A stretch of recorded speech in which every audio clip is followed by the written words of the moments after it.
BMC news live from Kochi Malayalam വാർത്തകൾ നിങ്ങൾക്കായി അവതരിപ്പിക്കുന്നത് Cochin Kalabhavan Angamaly franchise powered by heal life Thottakkattukara Nazareth villas and BMC production Angamaly.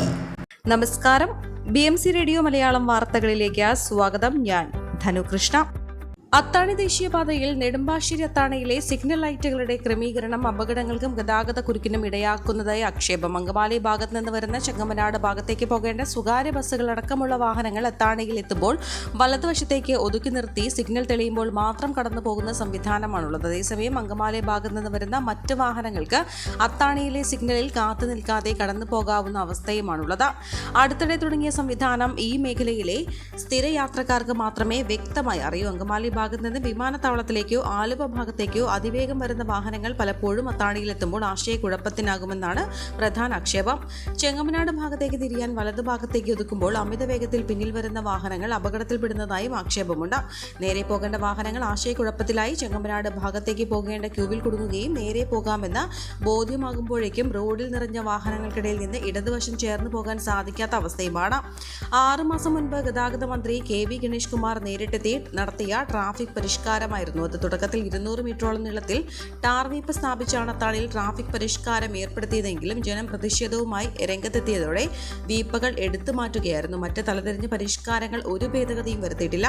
നിത്യവും അപകടമുണ്ടാകുന്നുണ്ടെങ്കിലും ജീവൻ പൊലിയാൻ കാത്തിരിക്കുകയാണ് അധികാരികൾ അത്രേ. അത്താണി അസീസി സ്കൂളിന് സമീപത്തെ വിമാനത്താവള കവാട യൂട്ടേണിലും ടാർ വീപ്പകൾ മാറ്റിയെന്നതല്ലാതെ മറ്റ് കുറവുകളൊന്നും പരിഹരിച്ചിട്ടില്ല. പ്രവർത്തനം, സാങ്കേതിക വൈദഗ്ധ്യം, സേവനം തുടങ്ങിയവയിലെ മികവിന് സ്കോച്ച് ഗ്രൂപ്പ് നൽകുന്ന ദേശീയ അവാർഡ് കൊച്ചി ജല മെട്രോയ്ക്ക് ലഭിച്ചു. മികച്ച രീതിയിൽ പ്രവർത്തിക്കുകയും ജനങ്ങൾക്ക് മികച്ച സേവനം ലഭ്യമാവുകയും ചെയ്യുന്ന ഗതാഗത മേഖലയിലെ പദ്ധതിക്കുള്ള ഗോൾഡ് മെഡലാണ് ലഭിച്ചത്.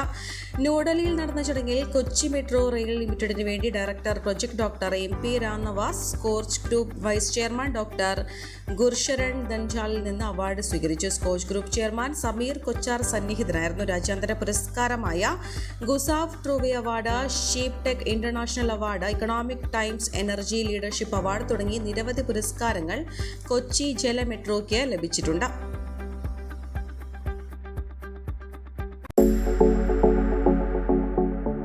കോവിഡാനന്തര കാലഘട്ടത്തിൽ ജീവനശൈലി രോഗങ്ങളുള്ളവർക്ക് സന്തുലിതമായ ആരോഗ്യ പരിപാലനത്തിന് ആലുവയ്ക്കടുത്ത് തോട്ടക്കാട്ടുകര ജംഗ്ഷനിൽ ഹീൽ ലൈഫ് തുറന്ന പ്രവർത്തനം ആരംഭിച്ചിരിക്കുന്നു. ഫിസിയോതെറാപ്പി, സൈക്കോളജി, ആയുർവേദ ചികിത്സകൾക്കായി 8089011772 ബന്ധപ്പെടാവുന്നതാണ്. VIP-കൾ താമസിക്കുന്നിടത്ത് മാത്രമേ വികസനം നടപ്പാക്കുകയുള്ളൂ എന്ന് ഹൈക്കോടതി. പണിതീരാത്ത മുല്ലശ്ശേരി കനാൽ പദ്ധതിയും ചോർന്നൊലിക്കുന്ന P&D ഫ്ളാറ്റ് പദ്ധതിയുമായി ബന്ധപ്പെട്ട സർക്കാർ സംവിധാനങ്ങളെ നിശ്ചിതമായി വിമർശിച്ചാണ് ജസ്റ്റിസ് ദേവൻ രാമചന്ദ്രൻ ഇക്കാര്യം ആരാഞ്ഞത്. സർക്കാർ സംവിധാനങ്ങൾ പിന്നാലെ നിന്നിട്ടും ഭരണനിർവഹണ സംവിധാനം സഹകരിക്കാത്ത അവസ്ഥയാണ്. ഈ പദ്ധതികളുടെ കാര്യത്തിൽ ജില്ലാ കളക്ടർ പ്രത്യേക ശ്രദ്ധ പുലർത്തണമെന്നും 2 ആഴ്ചയ്ക്കകം സമഗ്ര റിപ്പോർട്ട് നൽകണമെന്നും കോടതി നിർദ്ദേശിച്ചു. മാസങ്ങൾക്കകം പൂർത്തിയാകുമെന്ന് പറഞ്ഞ മുല്ലശ്ശേരി കനാൽ നവീകരണം വർഷങ്ങളായിട്ടും ഇഴയുകയാണ്. എന്താണ് ചെയ്യേണ്ടതെന്ന് എഞ്ചിനീയർമാർക്ക് പോലും ധാരണയില്ലാത്ത അവസ്ഥ. പൈപ്പിടാനായി മേഖലയിലെ റോഡുകൾ കൂടി കുത്തിപ്പൊളിച്ചിട്ടിരിക്കുകയാണ്. ഇതോടെ ഇവിടുത്തെ താമസക്കാർ കൂടുതൽ ദുരിതത്തിലായി. കലുങ്കുകൾക്കിടയിലെ മാലിന്യം നീക്കാനോ പുതുക്കിപ്പണിയാനോ റെയിൽവേയും തയ്യാറാകുന്നില്ല. ജനങ്ങളാകട്ടെ പ്ലാസ്റ്റിക് കുപ്പികളടക്കം തോന്നുന്ന പോലെ വലിച്ചെറിയുന്നു. കാലാവസ്ഥാ വ്യതിയാനത്തിന്റെ ഭാഗമായി ഡിസംബറിൽ പോലും കനത്ത മഴയുണ്ടാകുന്ന ഇക്കാലത്ത് മുല്ലശ്ശേരി കനാൽ ഇല്ലെങ്കിൽ കൊച്ചി മുങ്ങുമെന്ന് എല്ലാവരും ഓർമ്മിക്കണമെന്നും കോടതി പറഞ്ഞു. അന്തർ സംസ്ഥാന തൊഴിലാളികളെ ആക്രമിച്ച് കവർച്ച നടത്തിയ കേസിൽ ഒരാൾ അറസ്റ്റിൽ. വടക്കേക്കര പട്ടണം കവല പുത്തൂരം പറമ്പിൽ സോബിൻ കുമാറിനെയാണ് ആലുവ പോലീസ് അറസ്റ്റ് ചെയ്തത്. ജില്ലയിലെ വിവിധ സ്റ്റേഷനുകളിലായി വധശ്രമം, കവർച്ച, മോഷണം തുടങ്ങിയ 15ലേറെ കേസുകളിൽ പ്രതിയാണ്. ഏപ്രിലിൽ ആലങ്ങോട് പോലീസ് കവർച്ച കേസിൽ അറസ്റ്റ് ചെയ്ത ഇയാളെ വിയൂർ സെൻട്രൽ ജയിലിൽ റിമാൻഡ് ചെയ്തിരുന്നു. ജയിലിൽ നിന്നിറങ്ങിയ പ്രതി മറ്റ് 2 പേരുമായി ചേർന്ന് അന്തർ സംസ്ഥാന തൊഴിലാളികളെ ആക്രമിച്ച് കവർച്ച നടത്തുകയായിരുന്നു. കവർച്ച വസ്തുക്കൾ ഇയാളിൽ നിന്ന് കണ്ടെടുത്തു. ഇൻസ്പെക്ടർ MM മഞ്ജുദാസ്, SI-മാരായ MS ശ്രീലാൽ, അബ്ദുൾ ജലീൽ, അബ്ദുൾ റഹ്മാൻ, ASI-മാരായ Suresh Kumar, Abdul Jaleel, senior CPO PJ Varghese എന്നിവരടങ്ങിയ സംഘമാണ് പ്രതിയെ പിടികൂടിയത്.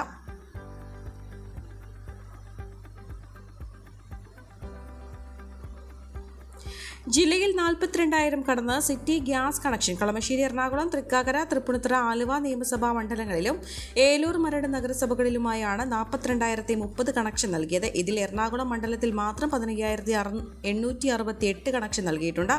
നഗരങ്ങളിൽ പൈപ്പ് ലൈനിലൂടെ ഗ്യാസ് വിതരണം നടപ്പാക്കുന്നതിന് ഇന്ത്യൻ ഓയിൽ അദാനി ഗ്യാസ് കമ്പനിക്ക് 2015 ഒക്ടോബറിലാണ് കേന്ദ്ര പെട്രോളിയം ആൻഡ് പ്രകൃതിവാതക നിയന്ത്രണ ബോർഡ് അംഗീകാരം നൽകിയത്. തുടർന്നാണ് കൊച്ചിയിൽ പദ്ധതിയുടെ പ്രവർത്തനങ്ങൾ ആരംഭിച്ചത്. ഈ വാർത്തയോടുകൂടെ BMC റേഡിയോ മലയാളം വാർത്തകൾ സമാപിക്കുന്നു. നന്ദി, നമസ്കാരം.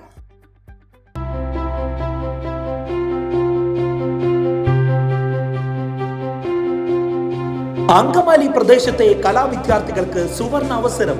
ലോക പ്രശസ്ത കലാവിദ്യാലയമായ കൊച്ചിൻ കലാഭവന്റെ അങ്കമാലി ഫ്രാഞ്ചൈസി കരയാമ്പറമ്പിനടുത്ത് എളവൂർ കവലയിലുള്ള സ്പ്രിംഗ്ഫീൽഡ് കെട്ടിടത്തിൽ പ്രവർത്തനം ആരംഭിച്ചിരിക്കുന്നു. Classical dance, cinematic dance, Carnatic music, Zumba dance എന്നീ വിഷയങ്ങളിൽ പ്രഗത്ഭരായ അധ്യാപകർ ക്ലാസുകൾ നയിക്കുന്നു. കൂടുതൽ വിവരങ്ങൾക്ക് ബന്ധപ്പെടുക 9995208614.